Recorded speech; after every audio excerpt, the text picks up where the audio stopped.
Right, let's start the credits. Wait, there's more than just the credits left? I'm sure if I actually cared about the cast this far in, that it'd be nice to see how they're doing now that the adventure is done, but I just can't give a damn that somehow the male twin is trying to be a ladies' man when he doesn't even look like he's hit puberty yet. I'm pretty sure in the after years, one of the story elements is that the twins aren't as close as they were when they were kids, but frankly, they don't really feel all that close to me in this game. And okay, apparently the game is gonna skip over the dialogue faster than I can read it, which kind of makes it all the more ridiculous that they're bothering with all this. There is no input on my part. The PSP version just zips by the dialogue incredibly fast for the ending. I don't remember if the Pixel Remaster has the same issue with the dialogue at the end of the game.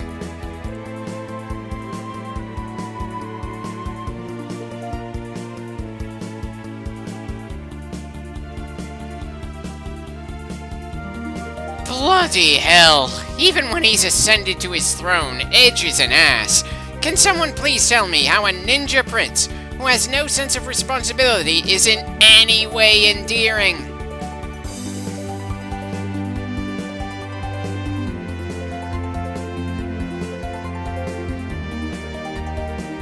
Why the hell do you think you have any shot with Rydia considering your bloody attitude?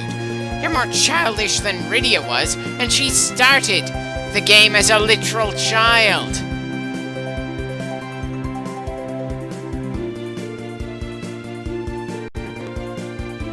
Speaking of Rydia, she's back in the world of the summons. I'm pretty sure this means that there will be no further generations of summoners in this world.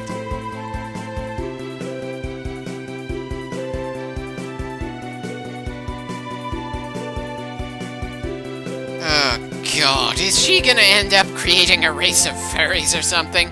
I'm sorry, that's kind of where my mind ended up going there.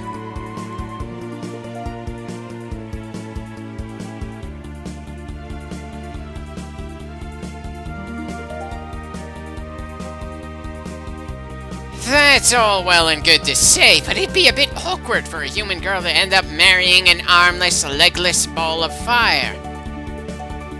Wait, why the hell is Yang sitting on that throne? The actual king is standing right next to him.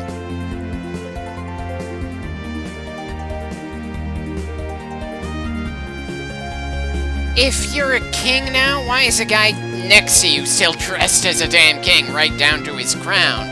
Seriously, this feels like it comes out of nowhere. But then I suppose pretty much everybody else is royalty now.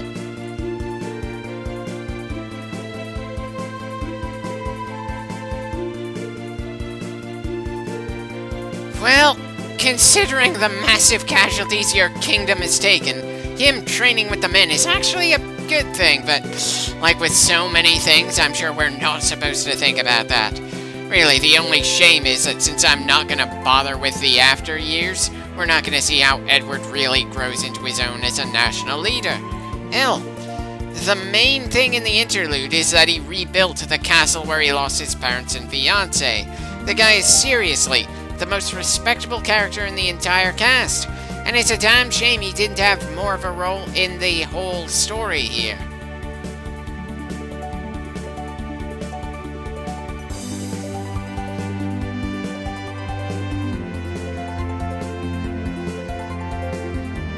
Yeah, he's probably never gonna marry since his heart belongs to just one woman, but I wouldn't be surprised if he ends up adopting a kid or two in the future.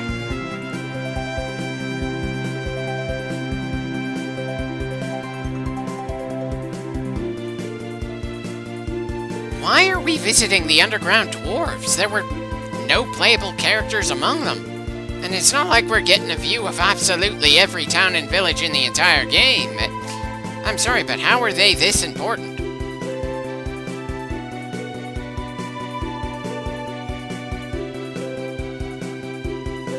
You're underground and it's made of stone. Oh, so he's just gonna dismantle the tanks to repair the castle. Oof, part of me wants to say that's a bit short-sighted. But since I'm not planning on sticking around anyway, their future problems are not my problems. What? We're skipping over the wedding and going straight to the coronation? Not that the game did anything to bother with romance, but still, come on.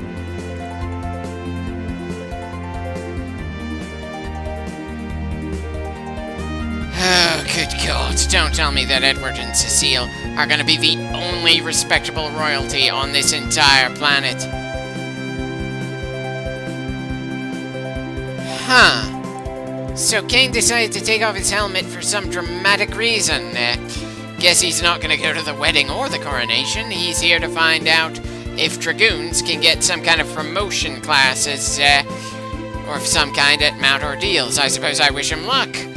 I don't think there's any kind of direct promotion, like from warrior to paladin or thief to ninja, but I would certainly love to find out too.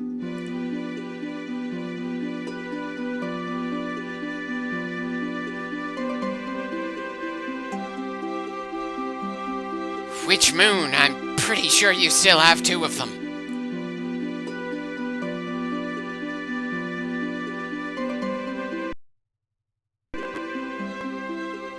Oh, come on. There's no way this is the perspective that observatory has.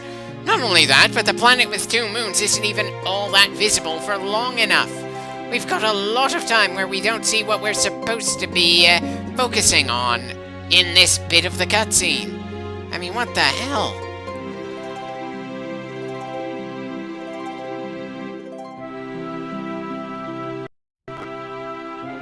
Ah! There we are!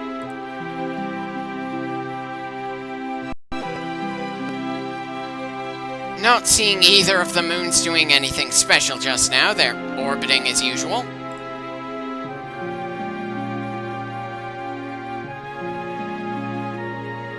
I'm sorry, did one of the moons just fly by the camera in the middle of nowhere? I wasn't really expecting much from the visuals, but somehow I was expecting more than that. Oh, your planet just lost a moon and the tides are gonna get pretty damn ruined. I'm sure that's a lot more important than hearing Golbez's voice in your head for no apparent reason.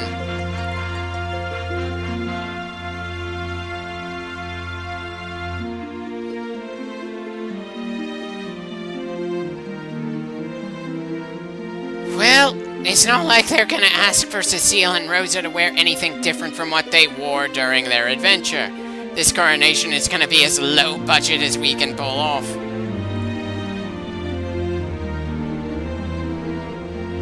Right. Of course, the people who are about to become king and queen don't want to be referred to as king or queen, because for some reason, we want them to seem humble when they're ascending to the throne of the most powerful kingdom on this planet.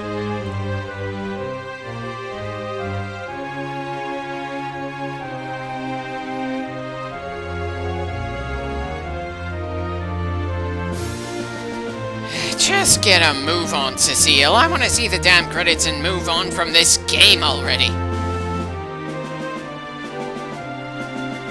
Well, I'll be damned. Rosa actually did get into a fancier dress. I suppose someone finally convinced her that constantly wearing a bikini isn't all that dignified. Still feels a bit ridiculous that Cecile is still wearing the same outfit he wore when he was walking through an acid cave.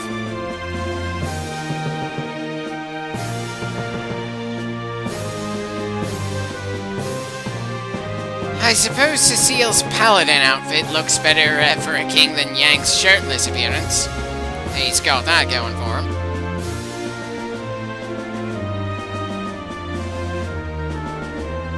And of course, the twins have to do their little comedy routine one more time. Sure, it gives them more personality than a lot of the other characters in this game, but still.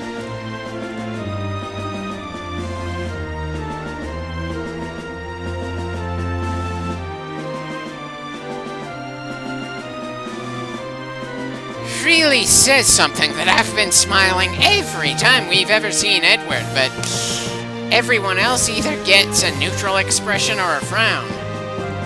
Wait, why is Edge suddenly shy to see Rydia? He certainly hasn't been shy around her at any other point in the game, and,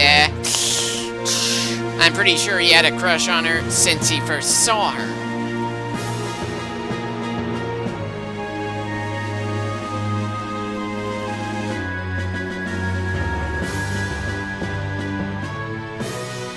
Are they seriously waving goodbye to the player? That feels a bit, meta for this game.